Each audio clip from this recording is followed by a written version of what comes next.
Greetings, Algebra 2 students. This is Dr. Heron talking to you about Unit 4, Notes 1, talking about quadratic functions. And quadratic functions are one of the bigger functions that we talk about in all of Algebra 2. We spend a lot of time with it, basically because it's one of the most important ones that shows up on your tests, like your ACT, SAT, ASVAB, all those. So let's look at kind of what a quadratic is going to look like. So a rock music manager handled publicity and other business issues for the artists they managed. One group's manager figured out that the predicted outcome of her performance is this, where X is the price per ticket. So this line down here represents the cost of the ticket. The vertical line represents your income in thousands of dollars. So what happens to the income as the ticket price rises? So the more you increase the ticket cost, it's going to rise and then it's going to drop. Okay, so there's a best case scenario of how much you can charge per ticket and how much money you can make by that. So it's going to raise up to a point, then drop. All right, so your basic quadratic function has three parts, okay? It's got your axis of symmetry, all right, which is this, basically the line where the graph changes direction. It's got your x-coordinate, which is the same thing. The y-coordinate then becomes what does y equal when you put this thing in for x. And then the y-intercept, and the y-intercept is just where x equals 0. Okay, quadratic function is anything that looks like that. Anything basically with an x squared is going to be a quadratic function. Okay, so in a quadratic function, you have something in front of x squared. It's going to open up, and it's going to have a minimum value. Basically, where do I bottom out? And it opens down and has a maximum value when a is less than 0. Okay, so it's either going to bottom out or top out, and where is that going to be located? So now you've got a function of x squared minus 6x plus 3. All right, my axis of symmetry is where I want to start. So it's going to be negative b over 2 times a. All right, so I have ax squared plus bx plus c. So that's going to be negative 6 over 2 times 1. All right, so that's going to be positive 3. So my axis of symmetry is going to be right here where x is positive 3. So then my vertex becomes, my x value is 3. My y value is what happens when I put that in for x, so y equals. So if I go 3 squared minus 6 times 3 plus 3, what do I get? So 9 minus 18 plus 3 is going to be negative 6. So my vertex is going to be negative 6. So my vertex is going to be down here at 3, negative 6. My y-intercept is what happens when x equals 0. So that's just going to be at 3. Okay?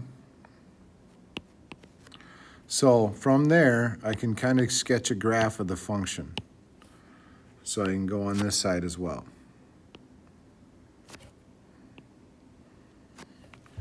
You can also do this in the calculator.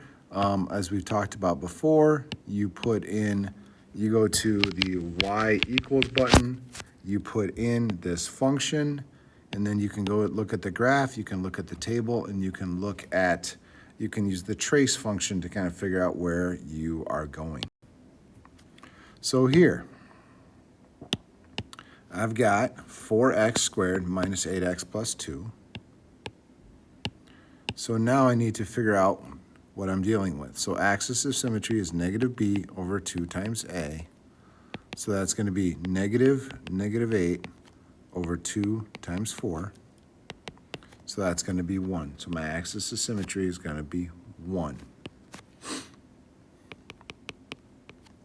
Your vertex is what happens when I put that in for x and figures out y. So it's going to be 4 minus 8 plus 2, so I'm going to be at -2. So at 1, -2, there's my vertex. My y-intercept is going to be just +2, so matched on the other side. There's my graph.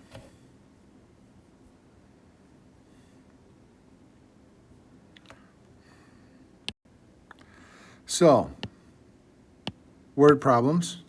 An object is fired straight up from the top of a 200-foot tower with a velocity of 80 feet per second.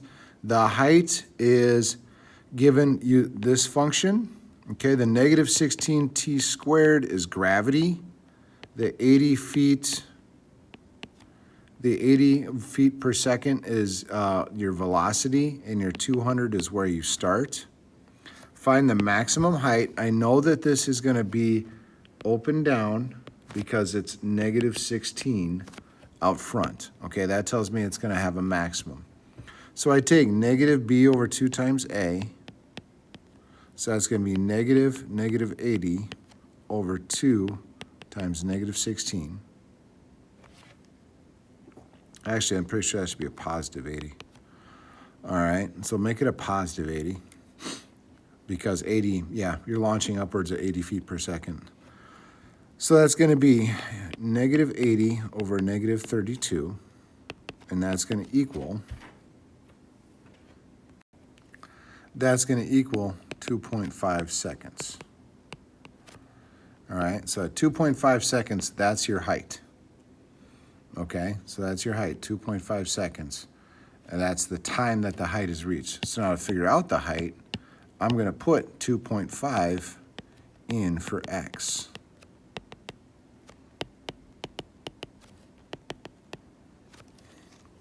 So 2.5 squared times -16 is -100.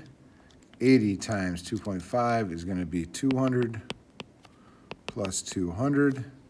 So that's going to be 300 feet. So at 2.5 seconds, it is 300 feet in the air, and that answers the question. So Libby throws a ball in the air with a velocity of 64 feet per second. She releases the ball 5 feet above the ground. The height of the ball is given this thing, and then the height is that. Find the maximum height that the ball reaches and the time that this height is reached. So your height as a function of time, -16t squared is the standard for gravity in feet. So gravity increases, it's -16 times time squared for however long you are falling. So 64t is your initial force. So find your maximum height and the time that this is reached. So I'm going to take -64 over 2 times -16. So that's going to be 2.